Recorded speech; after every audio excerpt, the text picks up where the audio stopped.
green wheels, and they need a bike maintenance intern.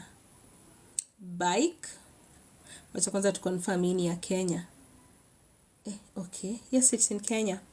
Bike maintenance intern. All right.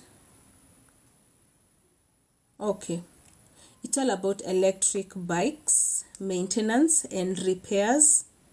So qualifications will be a certificate or a diploma, and sana sana you must have undergone NITA grade 1 or 2 certification in mechanical or electrical as well as electronics engineering.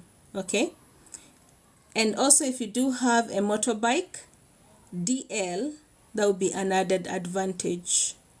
Okay, so it's all about bike maintenance. It's an internship. I don't know if there's payment or not. I have no idea if there's going to be payment, but it's an internship.